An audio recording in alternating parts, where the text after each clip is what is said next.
முதல் உலக நாடுகள் வரை நிகழ்ந்த செய்திகளில்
மணி நேர தொகுப்பு காவேரி பிரைம் வழங்குவதற்காக ராஜா.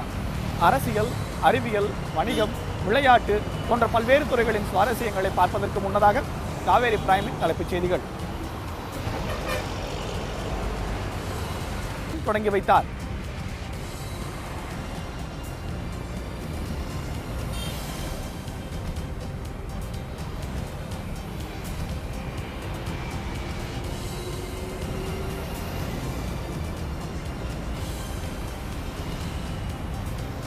தமிழகத்தின் வளர்ச்சிக்கு மத்திய அரசு முழு ஒத்துழைப்பு வழங்கும், பிரதமர் மோடி பேச்சு.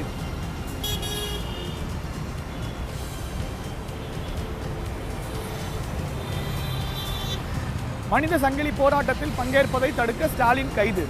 நீட் தேர்வுக்கு விதிவிலக்கு கிடைக்கும் வரை போராட்டம் தொடரும் என பேச்சு. பாஜக ஆதரவுடன் பீகார் முதலமைச்சரானார் நிதிஷ்குமார். சட்டப்பேரவையில் நாளை பெரும்பான்மையை நிரூபிக்க கெடு.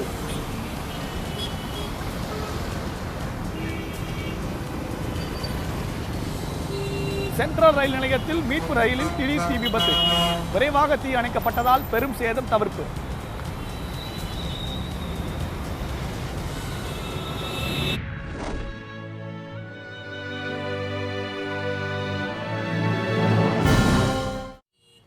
இலங்கை அணிக்கு எதிரான முதலாவது டெஸ்ட் கிரிக்கெட் போட்டி. முதல் இன்னிங்ஸில் 600 ரன்கள் எடுத்து வலுவான நிலையில் இந்திய அணி.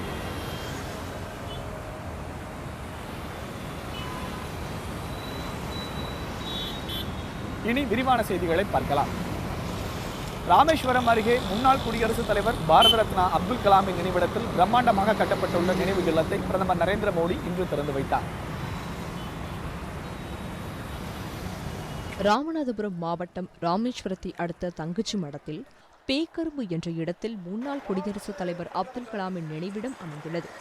பாதுகாப்புத்துறை சார்பில் 15 கோடி ரூபாய் செலவில் கலாம் அவர்களின் பிரம்மாண்டமான மணிமண்டபம் அமைக்கப்பட்டுள்ளது. கலாமின் 2ஆம் ஆண்டு நினைவு தினமான இன்று அதனை திறந்து வைப்பதற்கான ஏற்பாடுகள் நடைபெற்றன.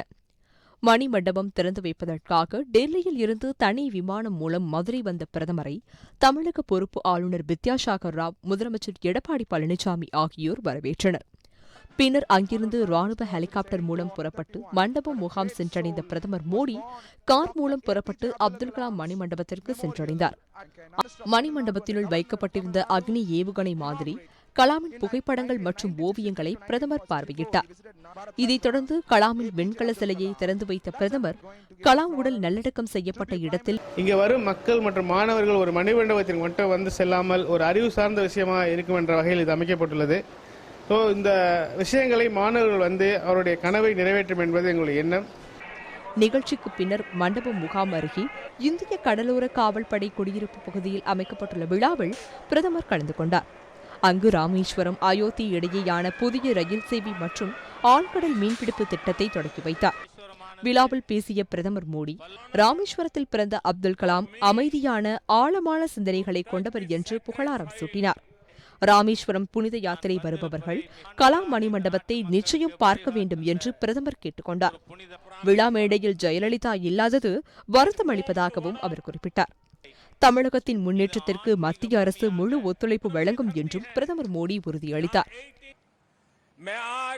விழாவில் பேசிய முதலமைச்சர் பழனிசாமி, உண்மை உழைப்பு தன்னம்பிக்கையால் உச்சத்தை தொட முடியும் என்பதற்கு அப்துல் கலாம் உதாரணம் என புகழாரம் சூட்டினார்.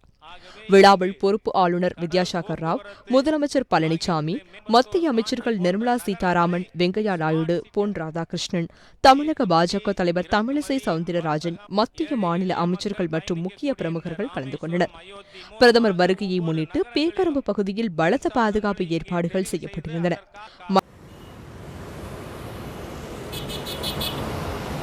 மறைந்த முன்னாள் குடியரசுத் தலைவர் அப்துல் கலாமின் நினைவு தினத்தை முன்னிட்டு சென்னையில் ஆயிரக்கணக்கான மாணவர்கள் பேரணியாக சென்றனர். மரம் நடுதலை வலியுறுத்தி மரக்கன்றுகளை மாணவர்கள் கையில் ஏந்திச் சென்றனர். சென்னை பெசன்ட் நகரில் மறைந்த முன்னாள் குடியரசுத் தலைவர் அப்துல் கலாமின் 2ஆம் ஆண்டு நினைவு தினத்தை முன்னிட்டு மாணவர்கள் சார்பில் பேரணி நடைபெற்றது.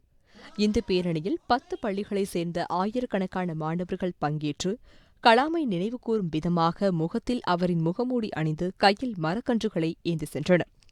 இதுபற்றி செய்தியாளர்களிடம் பேசிய நிகழ்ச்சி ஒருங்கிணைப்பாளர் பிரியா, அப்துல் கலாமிற்கு நினைவஞ்சலி செலுத்தும் வகையில் இந்த பேரணி நடைபெற்றதாக தெரிவித்தார். இதில் மொத்தம் ஒரு 10 ஸ்கூல் கலந்துருக்காங்க. எல்லாமே ப்ரைவேட் ஸ்கூல் பசங்க. மொத்தம் 1000 ஸ்டூடெண்ட்ஸ் இதில் கலந்துருக்காங்க. இதில் குழந்தைங்களுக்கு நாங்கள் முகத்தில் அப்துல் கலாம் சரோட மாஸ்க்கும் கையில் ஒரு சின்ன மரக்கன்றுகள் அவங்க அதோட அவசியத்தை அவங்களுக்கு புரிய வைக்கணுன்றதுக்காக அவங்க கையில் மரக்கன்றுகள் கொடுத்து அவருக்கு ஒரு கிரீன் ட்ரிபியூட் நாங்கள் பண்ணியிருக்கோம். அப்துல் கலாமுக்கு குழந்தைகள் என்றால் மிகவும் பிரியம் எனவும் அவர்களோடுதான் அதிக நேரம் செலவழித்திருக்கிறார் எனவும் நிகழ்ச்சியில் கலந்து கொண்டவர்கள் தெரிவித்தனர். ராமேஸ்வரத்தில் கலாம் மணிமண்டபத்தை பிரதமர் திறந்து வைத்திருப்பது மகிழ்ச்சி அளிப்பதாகவும் பேரணியில் கலந்து கொண்டவர்கள் தெரிவித்தனர். இன்னைக்கு அப்துல் கலாமோட நினைவு நாள். இந்த பிளான்ட் நம்ம எதுக்கு எடுத்துருக்கோன்னா, நம்ம நாட்டை இன்னும் வளப்படுத்தணும். மற்ற நாட்டு நம்ம நாட்டை பார்த்து சிந்திக்கணும். இவங்க இவ்வளோ வளமாக இருக்காங்கன்னு யோசிக்கணும். ஏன்னா அதனால் நம்ம நாட்டை இன்னும் வளப்படுத்தணும். இந்தமாரி நம்ம ஒவ்வொருத்தரும் செஞ்சால் நம்ம நாட்டில் அக்ரிகல்ச்சர் இப்போ விவசாயம் ரொம்ப பாதிக்கப்பட்டு இருக்குது. இப்போ நம்ம மரம் வளர்க்குறதுனால நம்மளுக்கு நிறைய ரெயின் கிடைக்கும். ஸோ இந்த ரெயின் கிடைக்கிறதுனால நம்மளுக்கு நிறைய வாட்டர் கிடைக்கும். இதனால் நம்ம மற்ற நாட்டுக்கிட்ட போய் நம்மளுக்கு வாட்ரு வேணும், எங்களுக்கு வாட்டர் தாங்க நம்ம அவங்கக்கிட்ட கீழ் பண்ணிய தேவை. கண்களை மூடினால் கனவு பிறக்கும், அந்த கண்களை திறந்தால்தான் உன் கனவு நினைவாகும் என்று கூறிய அப்துல் கலாமின் கனவு இன்று நனவாகி கொண்டிருக்கிறது. கிட்டத்தட்ட 1000க்கும் மேற்பட்ட மாணவர்கள் அவர் கண்ட கனவை நினைவாக்க இன்று வலம் வந்து கொண்டிருக்கின்றனர். கூடிய விரைவில் அவர் கண்ட கனவு இந்தியாவில் பலிக்கும் என்பது சிறிதும் ஐயமில்லை. காவேரி நியூஸ் செய்திகளுக்காக ஒளிப்பதிவாளர் சுரேஷுடன் பிரியா மோகன்.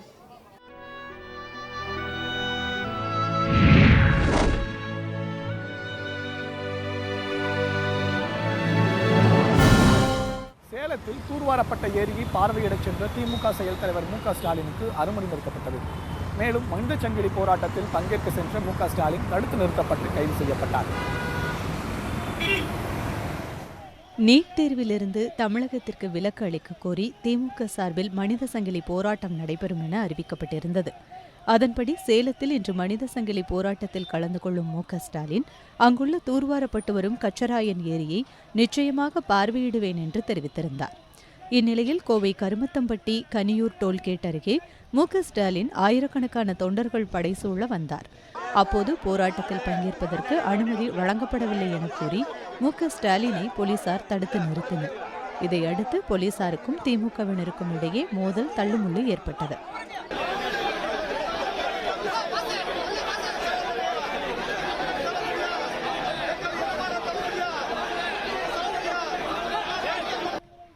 பின்னர் செய்தியாளர்களிடம் பேசிய ஸ்டாலின், நீட் தேர்வு விவகாரம் தொடர்பாக திமுக சார்பில் நடைபெறும் போராட்டத்திற்கு அவப்பெயரை உருவாக்கும் நோக்கில் தமிழக அரசு செயல்படுவதாக குற்றம் சாட்டினார். இருப்பினும் போலீசாரின் கைது நடவடிக்கை போராட்டத்திற்கு கிடைத்த வெற்றி என்றும் அவர் குறிப்பிட்டார். கைது செய்யப்பட்ட ஸ்டாலின் மாலையில் விடுவிக்கப்பட்டார். பின்னர் செய்தியாளர்களிடம் பேசிய அவர், நீட் தேர்வுக்கு இறுதியான தேர்வு கிடைக்கும் வரை பல்வேறு வடிவங்களில் போராட்டம் நடைபெறும் என்றார். இந்த போராட்டத்தை ஒரு மிகப்பெரிய போராட்டமாக நடத்த திட்டமிட்டிருக்கிறார்கள். அப்படிப்பட்ட இந்த போராட்டத்தை யார் பிடிச்சிக்க சண்டி அந்த போராட்டம் ஓரவஞ்சனையோடு எடப்பாடி தலைமையில் இருக்கக்கூடிய குதிரை பேர ஆட்சி எப்படியாவது தமிழ்நாட்டில் சட்டம் ஒழுங்கை கெடுத்து இந்த போராட்டத்திற்கு ஒரு அவப்பெயரை ஏற்படுத்த வேண்டும் என்பதற்காகவே ஸ்டாலின் கைதை கண்டித்து நாமக்கல் மாவட்டம் குமாரபாளையம் கோட்டைமேடு தேசிய நெடுஞ்சாலையில் நாமக்கல் மேற்கு மாவட்ட திமுகவினர் சாலை மறியலில் ஈடுபட்டனர். சட்டப்பேரவை உறுப்பினர் KS மூர்த்தி தலைமையில் சாலை மறியலில் ஈடுபட்ட திமுகவினர் நூற்றுக்கணக்கானோர் கைது செய்யப்பட்டனர். இதனிடையே நீட் தேர்வை எதிர்த்து திமுக சார்பில் நடைபெற இருந்த மனித சங்கிலி போராட்டம் 3 மாவட்டங்களில் ஒத்திவைக்கப்படுவதாக அக்கட்சி அறிவித்துள்ளது. சேலம், நாமக்கல், ஈரோடு மாவட்டங்களில் நடைபெறும் மனித சங்கிலி போராட்ட தேதி பின்னர் அறிவிக்கப்படும் என்று திமுக தெரிவித்துள்ளது. காவேரி பிரைம் செய்திகளுக்காக சேலத்திலிருந்து ஒளிப்பதிவாளர் சிக்கந்தருடன் சரவணன், சிவசங்கரி மற்றும் ராஜா. தமிழர்களுக்கும் தமிழ்நாட்டிற்கும் துரோகம் செய்தவர்கள் திமுகவினர் என அதிமுக மூத்த நிர்வாகியும் மக்களவை துணை சபாநாயகருமான தம்பிதுரை கூறியுள்ளார். சென்னை விமான நிலையத்தில் செய்தியாளர்களிடம் பேசிய அவர், மத்திய அரசின் கூட்டணி ஆட்சியில் திமுக காலத்தில் நீட் தேர்வை எதிர்க்கவில்லை ஏன் என்றார். நீட் தேர்வுக்கு எதிராக திமுக போராடுவது கண்டனத்திற்கு உரியது என்றும் அவர் கூறினார். அது திராவிட முன்னேற்ற கழகமும் காங்கிரஸ் கொண்ட அரசுதான் தேர்வை நடத்தியது. அது நீதித்துறையிலே அன்று சில செல்ஃப் ஃபைனான்சிங் காலேஜுங்க சேர்ந்தவங்கலாம் போயிட்டு அதற்காக ஒரு ஸ்டே வாங்கினாங்க, அவ்வளோதான் செஞ்சாங்களே தவிர இது திராவிட முன்னேற்ற கழகம் எந்த காலத்தையும் எதிர்க்கவில்லை. ஆட்சியிலே மத்தியில் இருக்கும் பொழுது 18 ஆண்டுகளாக மத்தியில் ஆட்சி செய்து திராவிட முன்னேற்ற கழகம். ஆகவே யார் கபட நாடகம் இந்த மக்கள் நன்றி தெரியும். தமிழருக்கும் தமிழ்நாட்டுக்கும் துரோகம் செய்தவர்கள் தான் இவர்கள் போராட்டம் நடந்தது ஒரு கண்டனத்துக்குரியதாக. தமிழகத்தில் உள்ள நீட் தேர்வு, விவசாயிகள் பிரச்சனை ஆகியவை குறித்து பிரதமரின் கவனத்திற்கு கொண்டு சென்றதாக பன்னீர்செல்வம் தெரிவித்துள்ளார். அப்துல் கலாம் நினைவு இல்லத்தை திறந்து வைக்க வந்த பிரதமருடனான சந்திப்புக்கு பிறகு செய்தியாளர்களை சந்தித்த அவர் இவ்வாறு தெரிவித்தார். மத்திய அரசு தீர்க்கப்பட வேண்டிய பல்வேறு பிரச்சனைகளை மாண்புமிகு பிரதமர் அவருடைய கவனத்திற்கு எடுத்துச் சென்றோம். குறிப்பாக நீட் தேர்வு முதலிய பல்வேறு தேவைகளை மாண்புமிகு பாரத பிரதமருடைய தனி கவனத்திற்கு எடுத்துச் சென்றோம். உரிய நடவடிக்கை எடுப்பதாக மாண்புமிகு பாரத பிரதமர் அவர்கள் சொல்லியிருக்கிறார். மத்திய அரசு நினைத்தால் நீட் தேர்விலிருந்து தமிழகத்திற்கு விலக்கு அளிக்கலாம் என பாமக இளைஞர் அணி தலைவர் அன்புமணி ராமதாஸ் தெரிவித்துள்ளார். சென்னையில் பாமக அலுவலகத்தில் செய்தியாளர்களை சந்தித்த அவர், நீட் தேர்வில் விளக்கமளிப்பது குறித்து குடியரசுத் தலைவர் தேர்தல் மூலம் கிடைத்த வாய்ப்பையும் தமிழகம் தவறவிட்டதாகவும் குடியரசு துணைத் தலைவர் தேர்தலை பயன்படுத்திக் கொள்ளலாம் எனவும் அவர் குறிப்பிட்டார். நிச்சயமா இது மத்திய அரசு செய்யலாம். தமிழ்நாட்டுக்கு ஒரு விலக்கு கொடுக்கலாம். ஏற்கனவே தமிழ்நாட்டுக்கு பார்த்தீங்கன்னா 2006 ஒரு சட்டம் இருக்கு, நுழைவுத் தேர்வு ரத்து செய்த சட்டம் இருக்கு. அந்த சட்டம் அதுக்கப்புறம் உச்சநீதிமன்றம் எடுத்துட்டு போனாங்க. உச்சநீதிமன்றமும் இந்த சட்டம் செல்லும்னு சொல்லிட்டாங்க. So it had stood the scrutiny of supreme court.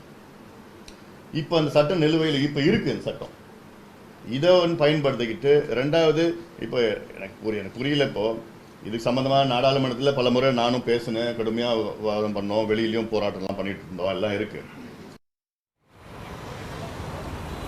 தமிழகத்தில் வரும் 8ஆம் தேதி நடைபெற உள்ள கடையடைப்பு போராட்டத்தை கைவிடுவது குறித்து தமிழக அரசிடம் பேச்சுவார்த்தை செல்லப் போவதில்லை என்று வணிகர் சங்கங்களின் பேரமைப்பு தலைவர் விக்ரமராஜா தெரிவித்துள்ளார்.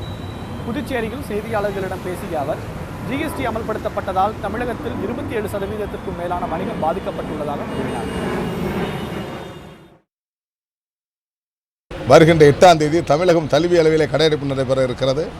அதற்கு முன்னதாக 4ஆம் தேதி கர்நாடகத்திலே தென்மண்டல அமைப்பு கர்நாடகா, ஆந்திரா, தெலுங்கானா, கேரளா, பாண்டிச்சேரி, தமிழ்நாடு என்று உள்ளிட்ட மாநிலங்களை அழைத்து அந்த போராட்டத்தில் களமிறங்குவதற்கும் பல்வேறு சிறப்புகளை எடுத்து வெளிப்படுத்துவதற்கும் குறைகளை எடுத்து வெளிப்படுத்துவதற்கும் அந்த சட்ட விதிகளை கட்டாயமாக திருத்தம் செய்ய வேண்டும் என்பதை வலியுறுத்தி, குறிப்பாக பழைய இரும்பு, பழைய டயர்களுக்கெல்லாம் கடுமையான வரி விகிதம் உயர்ந்திருக்கிறது.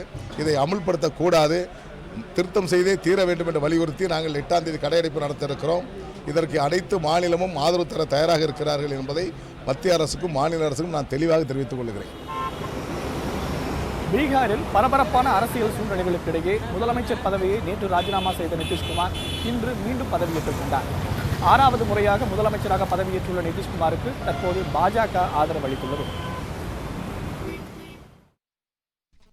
பீகாரில் ராஷ்டிரிய ஜனதா தளம் கட்சியுடன் ஏற்பட்ட அதிருப்தி காரணமாக தனது பதவியை நிதிஷ்குமார் நேற்று ராஜினாமா செய்தார். இதைத் தொடர்ந்து நிதிஷ்குமார் முதலமைச்சர் பதவியை தொடர பாஜக ஆதரவளிக்கும் என்றும் ஆட்சியில் பாஜக அங்கம் வகிக்கும் எனவும் மாநில பாஜக தலைவர் சுசில்குமார் மோடி அறிவித்தார். இந்நிலையில் பாஜக ஆதரவுடன் நிதிஷ்குமார் முதலமைச்சராக மீண்டும் பதவியேற்றுக் கொண்டார். ஆளுநர் கேசரிநாத் திரிபாதி பதவியேற்பு பிரமாணமும் ரகசிய காப்பு பிரமாணமும் செய்து வைத்தார்.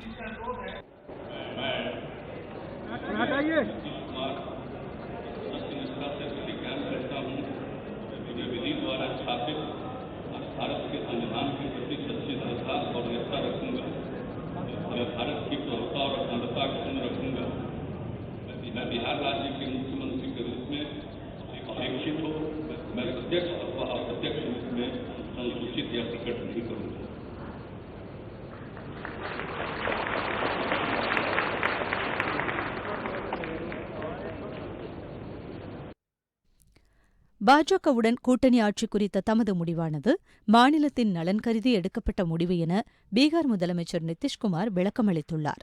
முதலமைச்சராக மீண்டும் பொறுப்பேற்ற பின்னர் செய்தியாளர்களிடம் பேசிய அவர், மாநிலத்தின் வளர்ச்சிதான் தனக்கு முக்கியம் என்று தெரிவித்தார்.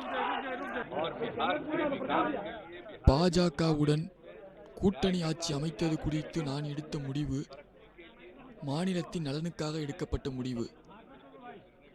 மாநிலத்தில் பொதுமக்களின் வாழ்க்கை தரம் மற்றும் மாநிலத்தின் வளர்ச்சிதான் எனக்கு முக்கியம். எனவேதான் நான் இந்த முடிவை அறிவித்தேன். பாஜக மாநில தலைவர் சுசில்குமார் மோடி துணை முதலமைச்சராக பதவியேற்றார். பெரும்பான்மையை நிரூபிக்க நிதிஷ்குமார் தலைமையிலான அரசுக்கு 2 நாள் கால அவகாசம் வழங்கப்பட்டுள்ளது குறிப்பிடத்தக்கது.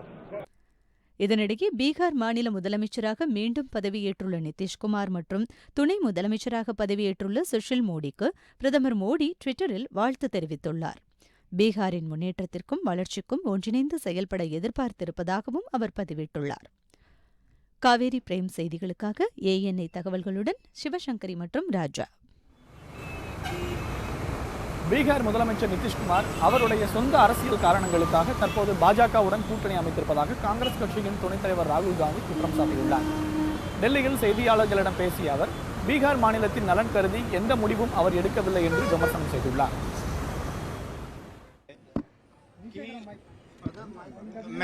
நிதிஷ்குமார் அவருடைய சொந்த அரசியல் காரணங்களுக்காகத்தான் பாஜகவுடன் கூட்டணி அமைத்துள்ளார்.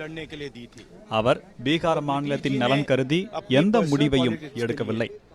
பொறுத்திருந்து பார்ப்போம் என்ன நடக்கிறது என்று. இலங்கைக்கு எதிரான முதல் டெஸ்ட் கிரிக்கெட்டில் இந்திய அணி முதல் இன்னிங்ஸில் 600 ரன்கள் குவித்து வலுவான நிலையில் உள்ளது. இந்தியா இலங்கை அணிகளுக்கு இடையிலான முதல் டெஸ்ட் கிரிக்கெட் போட்டி காலை மைதானத்தில் நடைபெற்று வருகிறது.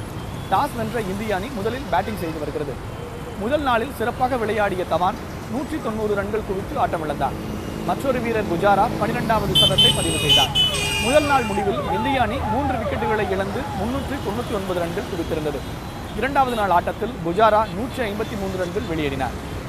இதனை அடுத்து வந்த அஸ்வின் 47 ரன்களும் பாண்டியா 50 ரன்களும் எடுத்து ஆட்டமிழந்தனர்.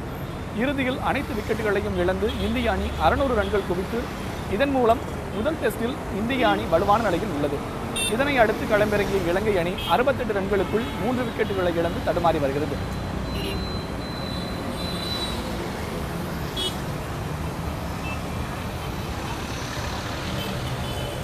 காவேரி பிரைமில் சிறிய இடைவேளை. இணைந்திருங்கள் Kaveri news தொலைக்காட்சியுடன்.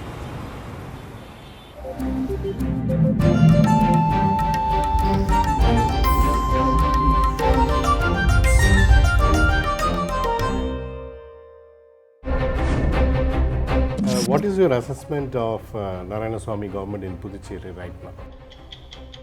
You don't want to make any comment on it?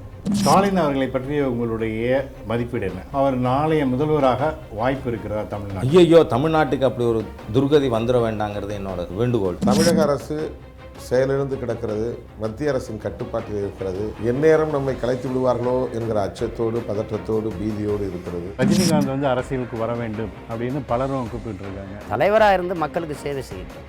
முதல்வராக இருந்து நாங்கள் தான் இந்த நாட்டால். ரெட்டலையை யாருக்காவது மாற்றி கொடுக்க முடியுமா, இல்லை ரெட்டலையை ஃப்ரீஸ் பண்ண முடியுமா, அதன் மூலமாக ஆதிக்கம் செலுத்த முடியுமா எதிர்காலத்தில் அப்படின்னு பிஜேபி முயற்சிக்கிறது உண்மை. நீட் இது சமூக நீதிக்கு எதிரானது, கிராமப்புற மாணவர்களுக்கு எதிரானது, தமிழ்நாட்டுக்கு எதிரானது. கண்டிப்பாக எடுத்துடணும். அம்மாவனுடைய தலைமைங்கிறது ரஜினி ஸ்டைல், சின்னம்மா தலைமை என்பது கமலஹாசன் ஸ்டைல்.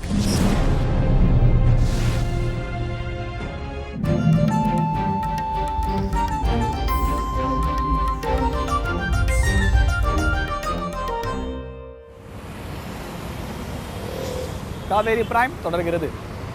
விடுதலை புலிகள் இயக்கத்தின் மீதான தடையை இந்தியாவிலும் நீக்க வேண்டும் என பாமக நிறுவனர் ராமதாஸ் வலியுறுத்தியுள்ளார். பாமக நிறுவனர் ராமதாஸ் வெளியிட்டுள்ள அறிக்கையில், ஐரோப்பிய ஒன்றியத்தில் உள்ள 26 நாடுகளில் விடுதலை புலிகள் இயக்கத்தின் மீதான தடையை நீக்கி ஐரோப்பிய ஒன்றிய நீதிமன்றம் தீர்ப்பளித்துள்ளது வரவேற்கத்தக்கது என தெரிவித்துள்ளார். வரலாற்று சிறப்புமிக்க இந்த தீர்ப்பு மிகவும் மகிழ்ச்சி அளிப்பதாகவும், உரிமையும் அதிகாரமும் கோரி ஈழத்தமிழர் நடத்தி வரும் அறவழி போராட்டத்திற்கு உலகின் ஆதரவை திரட்ட இது உதவும் என்றும் குறிப்பிட்டுள்ளார். விடுதலை புலிகள் இயக்கம் நடத்தியது உரிமை போராட்டமே தவிர பயங்கரவாதம் அல்ல என்று உலகின் பல்வேறு நீதிமன்றங்கள் ஏற்கனவே தீர்ப்பளித்துள்ள நிலையில், ஐரோப்பிய ஒன்றிய நீதிமன்றத்தின் தீர்ப்பு வெளியாகியிருப்பது உலகத் தமிழருக்கு கிடைத்த வெற்றி என அவர் சுட்டிக்காட்டியுள்ளார். ஐரோப்பிய ஒன்றியத்தின் நீதிமன்றம் கூறியுள்ள காரணங்கள் அனைத்தும் இந்தியாவுக்கும் பொருந்தும் என்பதால், இந்தியாவில் விடுதலை புலிகள் மீது உள்ள தடையை நீக்க மத்திய அரசு நடவடிக்கை எடுக்க வேண்டுமென ராமதாஸ் வலியுறுத்தியுள்ளார். விடுதலை புலிகளை ஆதரித்து பேசியதற்காகவும் உதவியதாகவும் கைது செய்யப்பட்டவர்களையும், ராஜீவ் கொலை வழக்கில் தவறுதலாக கைது செய்யப்பட்டு 26 ஆண்டுகளுக்கும் மேலாக சிறையில் வாடும் பேரறிவாளன் முருகன், நளினி உள்ளிட்ட 7 பேரையும் நிபந்தனையின்றி விடுவிக்கவும் மத்திய மாநில அரசுகள் முன்வர வேண்டும் எனவும் ராமதாஸ் கேட்டுக் கொண்டுள்ளார். காவேரி பிரைம் செய்திகளுக்காக சிவசங்கரி மற்றும் திவ்யலட்சுமி.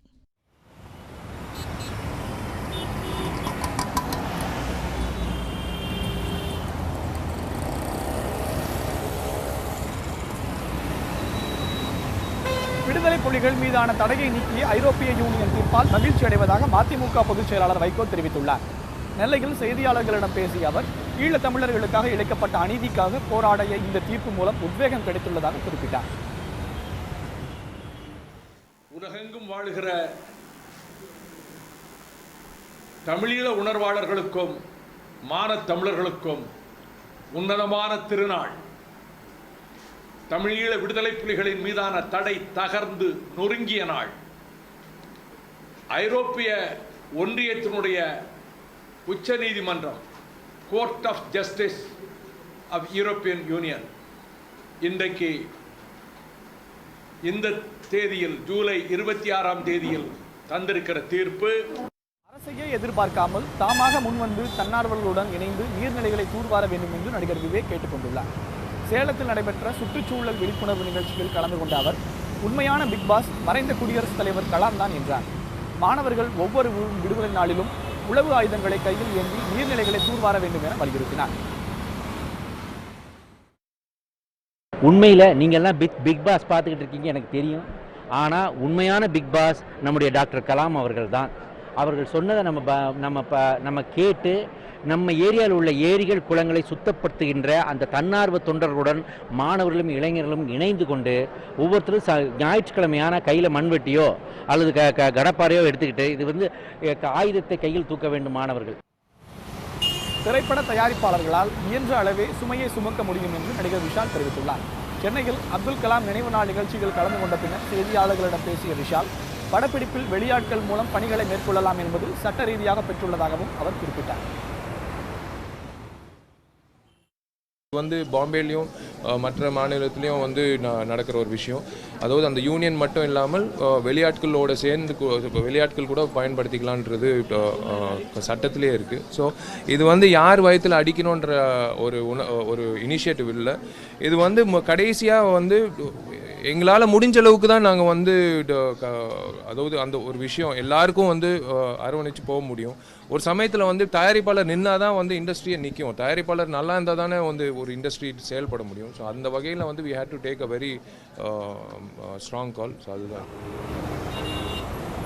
இணையத்திலிருந்து கூடங்குளம், தூத்துக்குடி, உப்பூர், நாகப்பட்டினம், செய்யூர், எண்ணூர் வரையான PCPIR சார்கலாஸ் திட்டங்களுக்கு மீனவர்கள் எதிர்ப்பு தெரிவித்து ஆர்ப்பாட்டம் நடத்தினர்.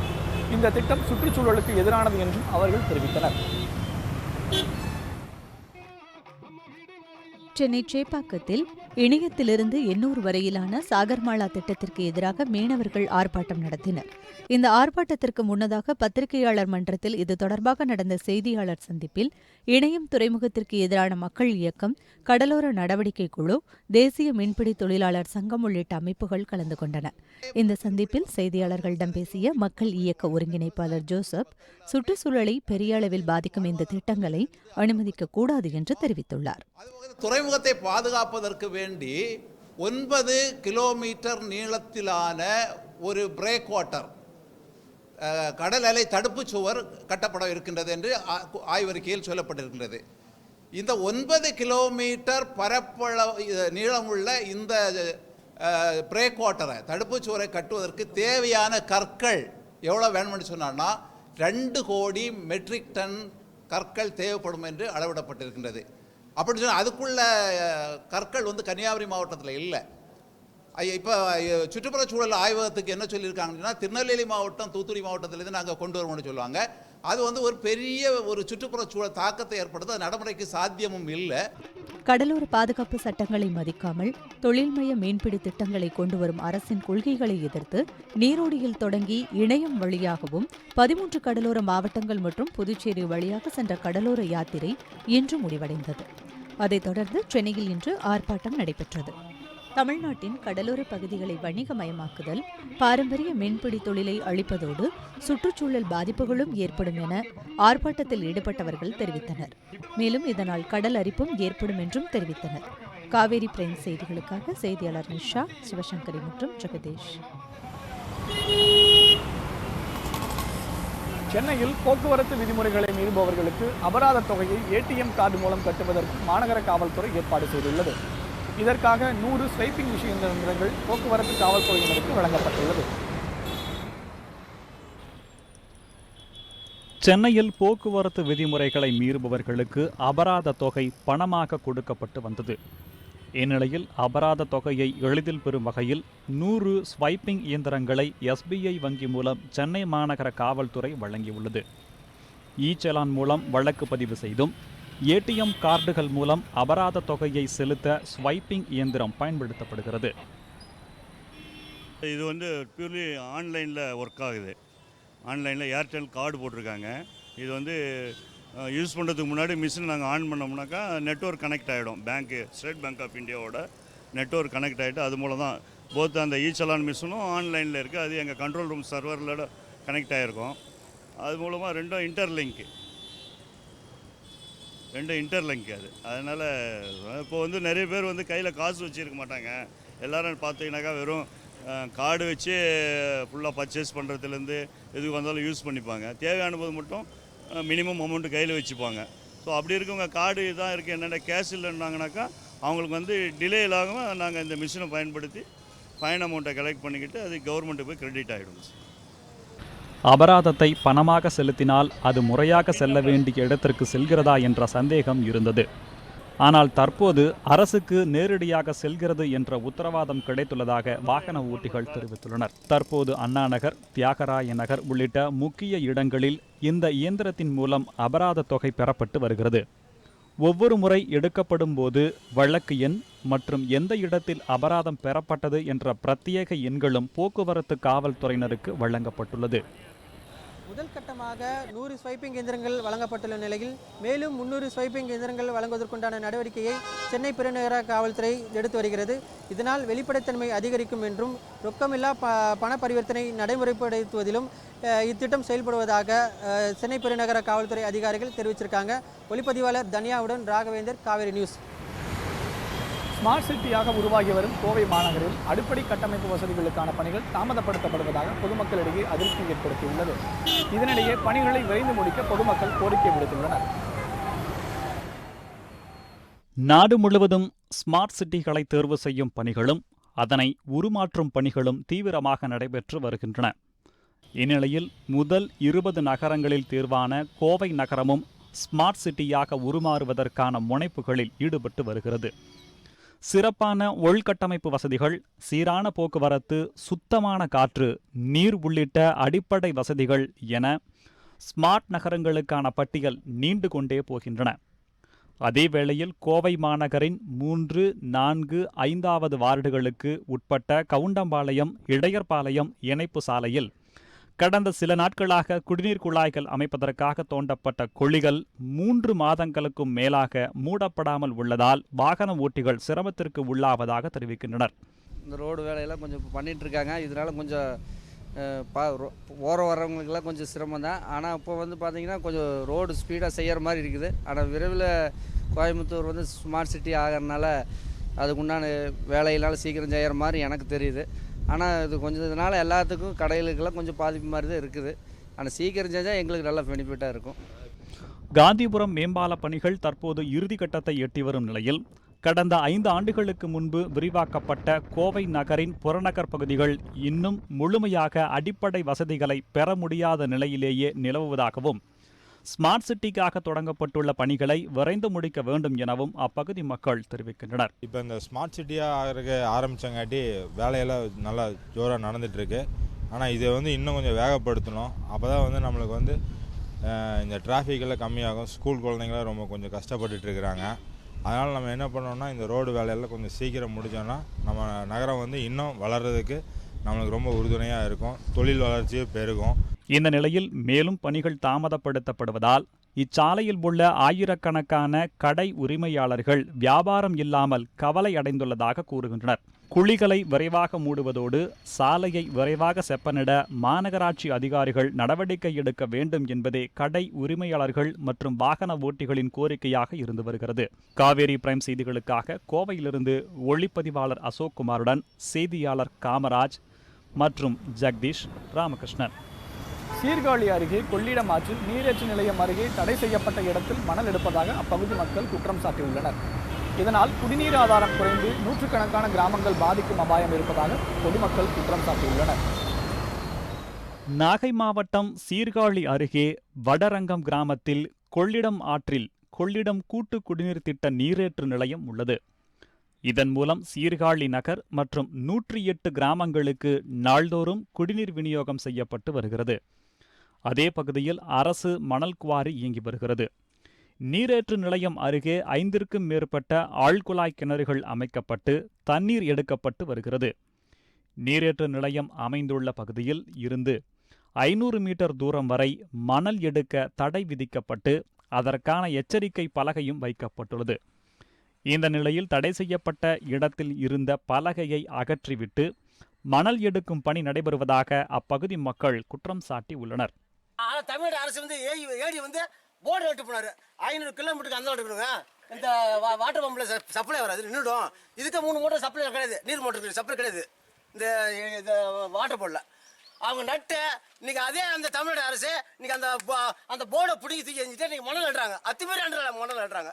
அது என்ன அர்த்தம்? அது நீங்கள் அதில் உடனே நடவடிக்கை எடுக்கணும்னாக்கா நாங்கள் புத்தூர் மேலோட்டில் வந்து போராட்டம் நடத்துவோம். 10,000 பேர் இல்லை, 20,000 பேர் ஆச்சும் போராட்டம் நடத்துவோம்.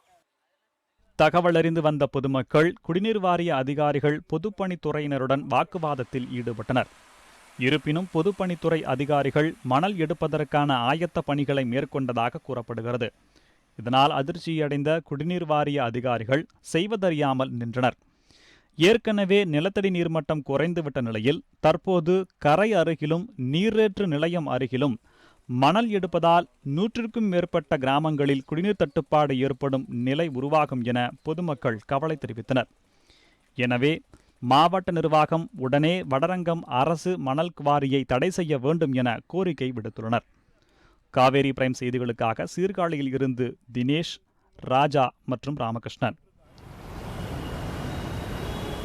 தேனி மாவட்டம் உத்தமபாளையம் திருக்காலத்தீஸ்வரர் உடனுறை ஞானாம்பிகை கோவிலில் ராகுகேது சிறப்பு வழிபாடு நடைபெற்றது. இதில் ஆயிரக்கணக்கான பக்தர்கள் கலந்து கொண்டு சுவாமி தரிசனம் செய்தனர்.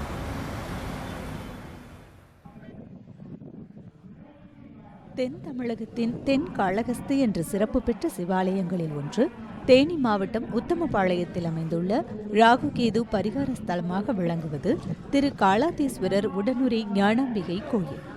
12ஆம் நூற்றாண்டில் ராஜசிம்ம பாண்டிய மன்னரால் சுமார் 800 ஆண்டுகளுக்கு முன்பு கட்டப்பட்ட இந்த கோயில் ராகுகேது பரிகாரத்திற்கு சிறப்பு பெற்றது. இடப்பெயர்ச்சி செய்யும் ராகுகேது பகவானுக்கு பரிகாரம் மற்றும் சிறப்பு பூஜைகள் செய்தும் நெய் தீபம் ஏற்றியும் பக்தர்கள் வழிபட்டனர். ராகுகேது பெயர்ச்சியில் கலந்து கொள்ள உத்தமபாளையத்தை சுற்றியுள்ள கிராமப்புறங்களில் இருந்து ஏராளமான பக்தர்கள் பக்தி பரவசத்துடன் கலந்து கொண்டு அருள்மிகு ராகுகேதுவை வழிபட்டு சென்றனர். இணையான கோயில் ராகுகேது பெயர்ச்சினா இங்கே சிறப்பாக இருக்கும். தம்பதியரோட ராகுகேது அமைந்திருக்கிற ஒரு ஸ்தலம். இது சிறகி நதியை பார்த்து அமைஞ்சிருக்கு. அதனால இங்கே வரும் பக்தர்களுக்கு நல்ல ஒரு பொறுமையை கொடுக்கும். ரிஷபராசினருக்கு நல்லா இருக்கு. அவங்க வந்து சிம்மத்தில் இருந்து கடகத்துக்கு இன்னைக்கு பயிற்சி ஆகுறாரு. ராகு கேது பகவான் வந்து கும்பத்தில் இருந்து மகரத்துக்கு போறாரு. மற்ற ராசிக்காரர்களுக்கு பார்த்து தெரிஞ்சுக்கோங்க. இந்த கோயில் வந்து ரொம்ப பிரசித்தி பெற்ற கோயில். ராகுகேது பெயர்ச்சியை முன்னிட்டு சிறப்பு பூஜைகளான கலச பூஜை, யாகம் உள்ளிட்ட 5 வகையான பூஜைகள் செய்யப்பட்டன. இதைத் தொடர்ந்து எண்ணெய் காப்பு, திருமஞ்சனம், பால், தயிர், இளநீர், தேன், பஞ்சாமிர்தம் உள்ளிட்ட அபிஷேகங்களும் ராகுகேதுக்கு திருக்கல்யாணமும் நடைபெற்றது. காவேரி பிரேம் செய்திகளுக்காக கம்பத்திலிருந்து சுரேஷ்குமார், சிவசங்கரி மற்றும் திவ்யலட்சுமி. காவேரி பிரைமில் சிறிய இடைவேளை. இணைந்திருங்கள் காவேரி நியூஸ் தொலைக்காட்சியுடன்.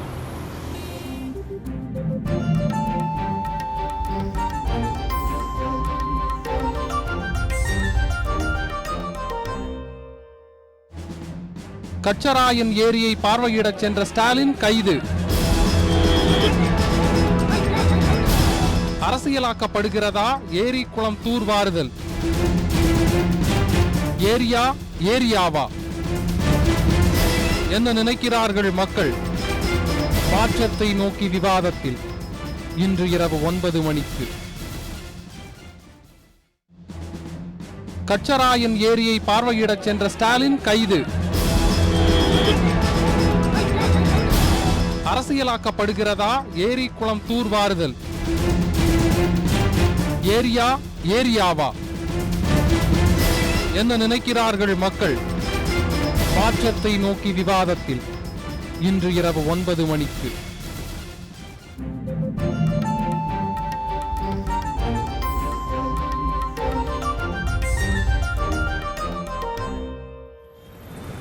காவேரி பிரைம் தொடர்கிறது. விவசாய கடன்களை தள்ளுபடி செய்ய வேண்டும் உள்ளிட்ட கோரிக்கைகளை வலியுறுத்தி டெல்லியில் விவசாயிகள் போராட்டத்தில் ஈடுபட்டுள்ளனர். உடலில் நாமம் போட்டுக்கொண்டு தமிழக விவசாயிகள் நூதன முறையில் தங்கள் எதிர்ப்பை தெரிவித்தனர்.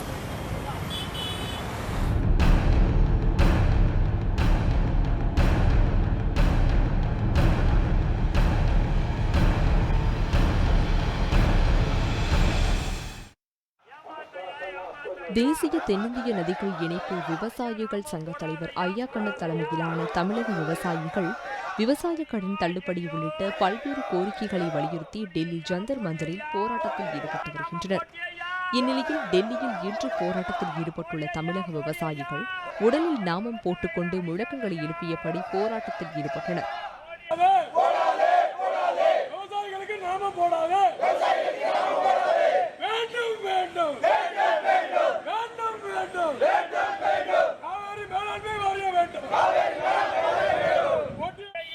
கடந்த சில மாதங்களுக்கு முன்பு டெல்லியில் போராட்டத்தில் ஈடுபட்ட தமிழக விவசாயிகள் மத்திய அரசுக்கு கோரிக்கையை வலியுறுத்த நிர்வாண போராட்டம், எலிக்கறியை உண்பது உள்ளிட்ட வகையில் பல்வேறு நூதன முறையில் எதிர்ப்பை பதிவு செய்தது குறிப்பிடத்தக்கது.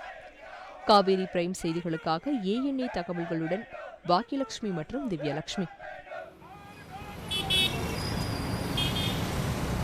இன்று நிறைவடைந்த இந்திய பங்குச்சந்தைகள் பற்றியும் லாபம் மற்றும் நஷ்டத்தை சந்தித்த நிறுவனங்கள் குறித்தும் தற்போது பார்க்கலாம். மும்பை பங்குச்சந்தை குறியீட்டெண் சென்செக்ஸ் 154 புள்ளிகள் ஏற்றம் கண்டு 32,382 புள்ளிகளிலும், தேசிய பங்குச்சந்தை குறியீட்டெண் நிப்டி 56 புள்ளிகள் ஏற்றத்துடன் 10,020 புள்ளிகளிலும் இன்றைய நாளுக்கான வர்த்தகம் முடிவடைந்தது. நிப்டி 50யில் இன்று அதிக லாபம் பார்த்த பங்குகளுக்கான வரிசையில் எஸ் வங்கி 5.82% லாபமும், விடாண்டா 2.44%, இண்டஸ்இண்ட் வங்கி 2.44%, சன் ஃபார்மா 2.40%, டாடா ஸ்டீல் 2.31% அளவிற்கும் இன்று ஒரே நாளில் லாபம் பார்த்தன. நிப்டி 50யில் இன்று அதிக நஷ்டமடைந்த பங்குகளுக்கான வரிசையில் ஐடியா செல்லுலார் 3.22% நஷ்டமும், ஆக்சிஸ் வங்கி 2.95%, G entertainment 1.49%, Asian paints 1.40%, ACC 1.14% அளவிற்கும் இன்று ஒரே நாளில் நஷ்டமடைந்தன.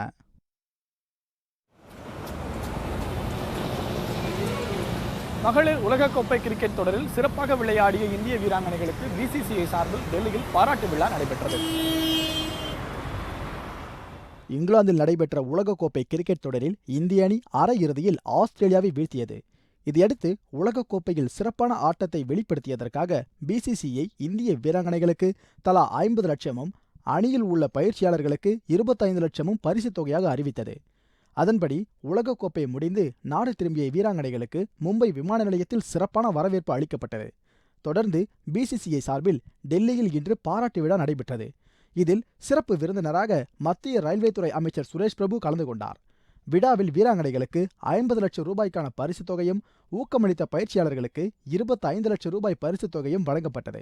இதேபோல் 10 இந்திய வீராங்கனைகளுக்கு 1,30 லட்சம் ரூபாய் பரிசுத் தொகையை மத்திய ரயில்வே துறை அறிவித்துள்ளது. மேலும் இந்திய வீராங்கனைகளான ஹர்மன்பிரீத் கவுர் மற்றும் மித்தாலி ராஜ் இருவருக்கும் ரயில்வே துறையில் பதவி வழங்கப்பட்டுள்ளது. டிஎன்பிஎல் தொடரின் இன்றைய ஆட்டத்தில் காரைக்குடி காளை மற்றும் மதுரை சூப்பர் ஜெயின் அணிகள் மோதுகின்றன. இரு அணிகளும் முதல் வெற்றியை பெறும் ஆர்வத்துடன் களமிறங்குகின்றன. தமிழ்நாடு பிரீமியர் லீக் 20 ஓவர் தொடரின் 2வது சீசன் கிரிக்கெட் போட்டி சென்னை, நெல்லை, திண்டுக்கல் ஆகிய 3 இடங்களிலும் நடைபெற்று வருகிறது. நேற்றுடன் 5 ஆட்டங்கள் முடிந்துள்ளன. இதன்படி நடப்பு சாம்பியன் தூத்துக்குடி அணி விளையாடிய 2 ஆட்டங்களிலும் வெற்றி பெற்றுள்ளது. Chepauk super gillies, Kovai Kings ஆகிய அணிகள் தொடக்க ஆட்டங்களில் வென்றுள்ளன. திண்டுக்கல் டிராகன்ஸ் அணி முதல் ஆட்டத்தில் தோல்வியும் 2வது ஆட்டத்தில் வெற்றியும் பெற்றுள்ளது. இது தவிர Karaikudi Kaalai, Tiruvallur Veerans, Madurai super giants, Trichy warriors ஆகிய 4 அணிகளும் தொடக்க ஆட்டங்களில் தோற்றுள்ளன. இந்த தொடரின் 6வது லீக் ஆட்டம் நெல்லை ICL மைதானத்தில் இன்று நடைபெற்று வருகிறது. இதில் காரைக்குடி காளை, மதுரை சூப்பர் ஜெயின் அணிகள் மோதுகின்றன. இரு அணிகளும் முதல் வெற்றியை பெறும் ஆர்வத்துடன் உள்ளன.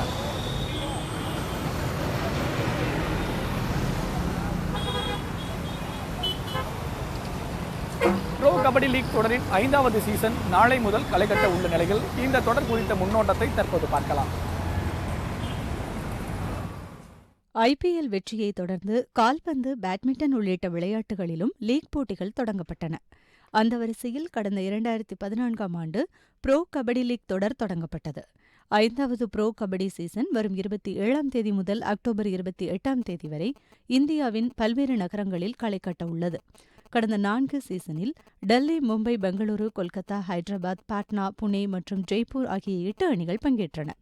தொடக்கத்தில் இந்த தொடருக்கு மிகப்பெரிய வரவேற்பு இல்லை என்றாலும் அடுத்தடுத்த ஆண்டுகளில் நல்ல வரவேற்பு கிடைத்தது.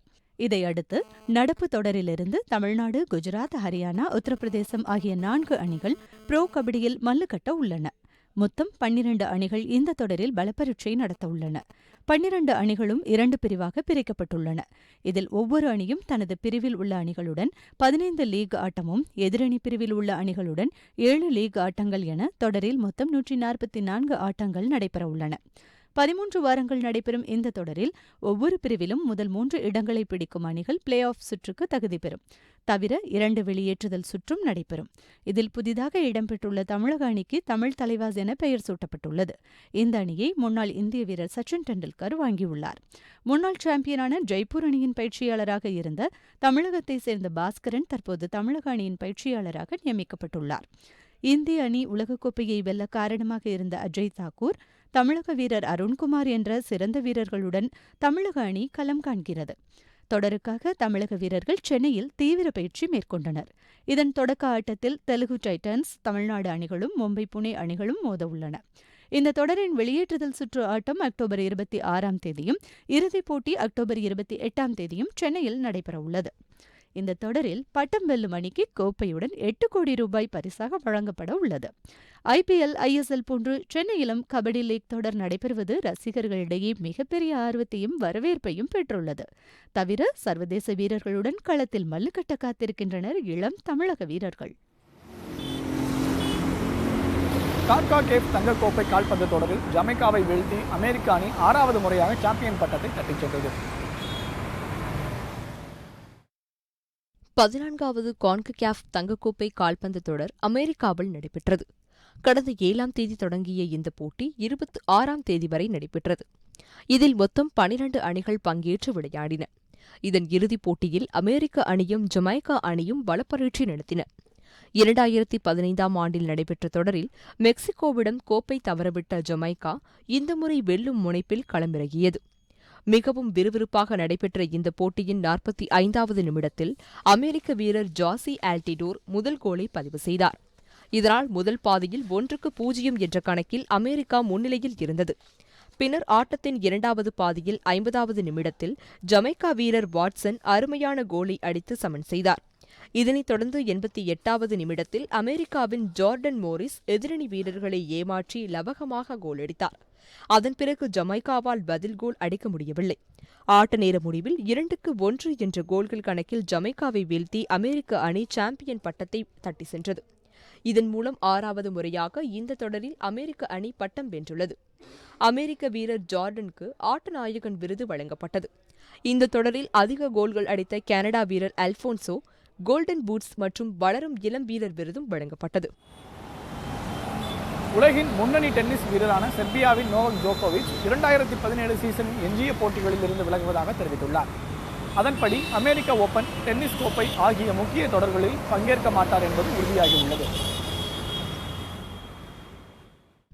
டென்னிஸ் உலகின் முன்னணி வீரர்களில் ஒருவராக உள்ளார் செர்பியாவை சேர்ந்த நோவோக் ஜோகோவிச். 30 வயதான அவர் 2011ஆம் ஆண்டு சர்வதேச தரவரிசையில் முதலிடத்திற்கு முன்னேறினார். பிரேசிலில் நடைபெற்ற ஒலிம்பிக் தொடருக்கு முன்பு வரை டென்னிஸில் ஆதிக்கம் செலுத்தி வந்த ஜோகோவிச்சுக்கு அதன் பிறகு பின்னடைவு ஏற்பட்டது. அண்மையில் இங்கிலாந்தில் நடைபெற்ற விம்பிள்டன் டென்னிஸ் தொடரில் அவர் கலந்து கொண்டார். காலிறுதிப் போட்டியின் போது வலது முழங்கையில் காயம் ஏற்பட்டதால் தொடரில் இருந்து விலகினார் ஜோகோவிச். தற்போது அந்த காயத்திற்காக சிகிச்சை மேற்கொண்டு வருகிறார். முழங்கை காயம் முழுமையாக குணமடைய 6 முதல் 12 வாரங்கள் ஆகும் என கூறப்படுகிறது.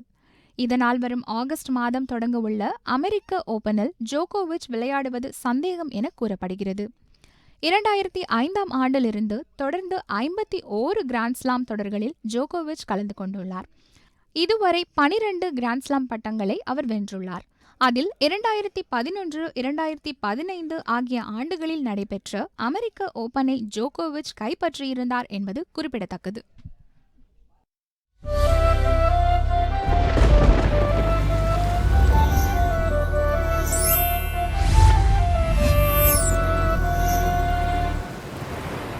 நாளை நிலவ இருக்கும் உத்தேச வானிலை நிலவரத்தை தற்போது பார்க்கலாம்.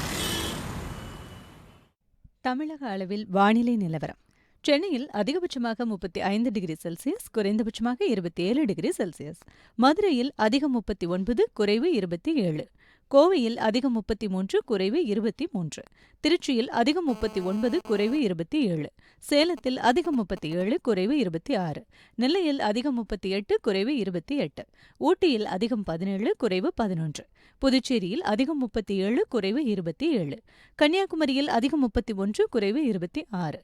நாகர்கோவிலில் அதிகம் 32, குறைவு 26. இந்திய அளவில் வானிலை நிலவரம். டெல்லியில் அதிகபட்சமாக 29 டிகிரி செல்சியஸ், குறைந்தபட்சமாக 27 டிகிரி செல்சியஸ்.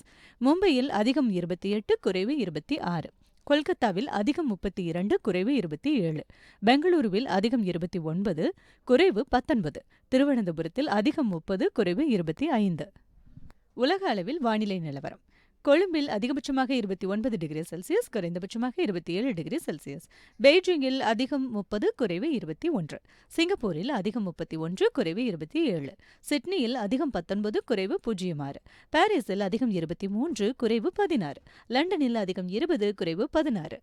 துபாயில் அதிகம் 44, குறைவு 34. இன்றைய நாளின் முக்கிய நிகழ்வுகளை உங்கள் முன் வைத்த காவேரி பிரைம் நிறைவு பெறுகிறது. நடுநிலையான செய்திகளை முழுமையாக அறிந்து கொள்ள பயணிப்போம் காவேரி நியூஸ் தொலைக்காட்சியுடன். புதிய செய்திகளை அறிந்து கொள்ள kaverinews.tv என்ற இணையதளத்தை பார்க்கவும். நன்றி.